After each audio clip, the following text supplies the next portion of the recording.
Hello ladies and gentlemen and movie lovers of all kind, and welcome back to the channel. As always, I am your host, Brett Murphy, and for today's video I have a brand new ranking for you all, as I am going to be ranking the 4 Captain America movies. Before I hop into the actual video, I just wanted to let you all know that I have an entire playlist dedicated to all of my ranking videos. We have well over 100 videos currently on that playlist for you to enjoy, so if ranking videos are your thing, then be sure to check that out and I guarantee you'll find something you like.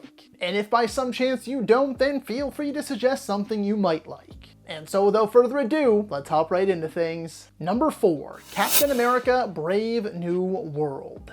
I'm gonna be upfront in saying that I truly, genuinely cannot wrap my head around some people believing this to be the worst MCU movie, or even anywhere near that, because it is far from that, in my humble opinion at least. Obviously, you shouldn't let other people's opinions deter you from seeing a movie, or invalidate your own opinion, or determine the value/worth of a movie itself, but I just wanted to get that out of the way right off the hop. As for the movie itself, it has its flaws, for sure, especially when it comes to the story. This movie had 5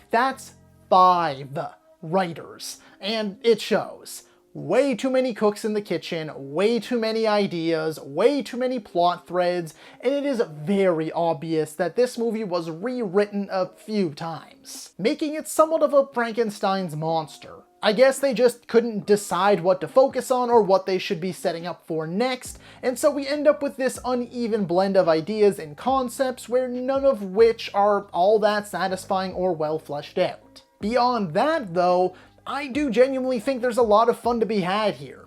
Most of the action sequences are exciting. Mackie is once again a natural, and I loved the combination of Ford, Ramirez, and Lumley as Thaddeus Ross, Joaquin Torres, and Isaiah Bradley. Tim Blake Nelson returns for the first time since his villainous turn was teased at the end of The Incredible Hulk way back in 2008, and he was fine as the leader. The sad part is that I like Nelson as an actor, and his performance here was half decent, but I feel like he could have been superb. But like a lot of the other major story elements, he's undercooked. Addressing another major complaint here, yes, Red Hulk is barely in the movie. That being said, when he is in it, it's a total blast. That sequence is so entertaining, and he looked phenomenal. Though after having seen the movie, I have no idea why they gave his appearance away and plastered it all over the marketing.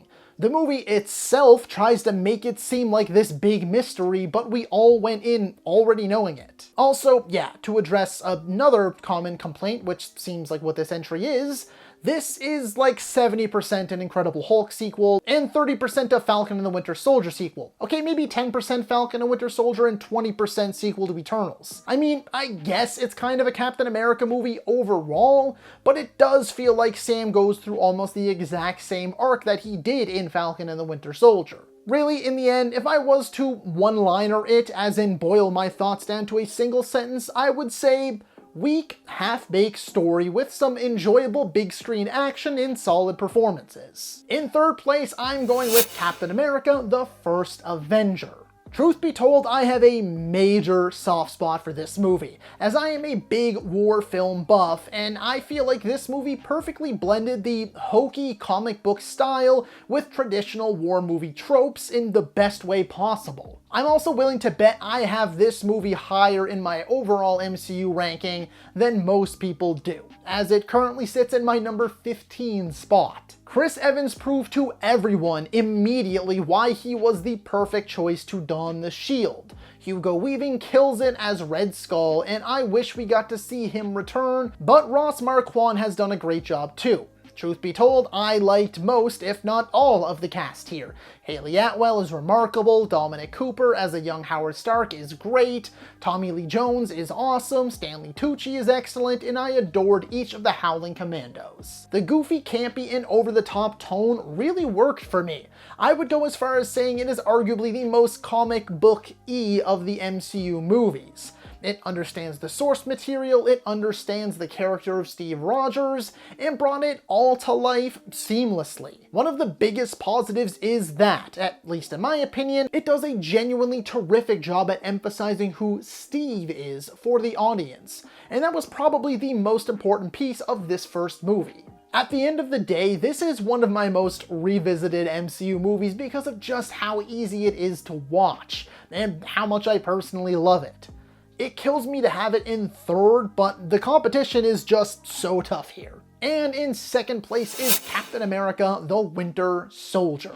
This is a dark, paranoia-fueled espionage thriller disguised as a Marvel movie. Not the other way around, don't get it twisted. It's not trying to pretend to be something, it is a spy movie with an MCU skin, and I freaking love that. It's got these immensely thrilling and grounded action sequences, superb twists and turns every step of the way, and a grand finale that delivers both high stakes and high emotion, which we don't always get with these types of movies. On top of those items, we get the return of Bucky Barnes, which, believe it or not, did come as a shock to quite a few folks who weren't avid comic book readers at the time.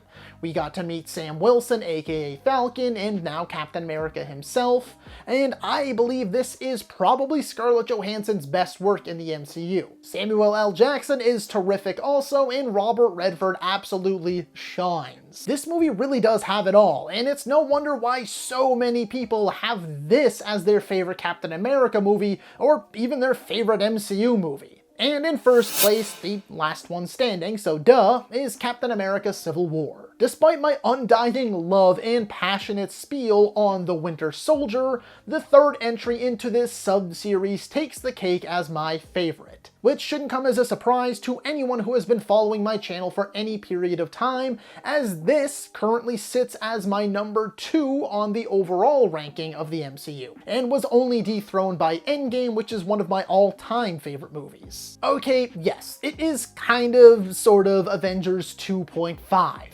I see that argument, I get that argument, but I've also always felt that this is still very much a Captain America movie. It's just as much about Steve and Bucky as it is about the Sokovia Accords. And even then, it's Steve versus Tony. Steve is at the heart and center of every single aspect of the movie, and so many scenes are just him doing his thing by himself. Beyond that, this is among the first superhero movies that truly hones in on the collateral damage caused by our heroes saving the day. We get cell phone footage of the chaos from the ground, our heroes get to see and truly feel the consequences, and with that, the movie poses a lot of really important and tricky questions to our main characters. Let's not forget that this is also the movie that introduced us to Chadwick Boseman's Black Panther and Tom Holland's Spider-Man.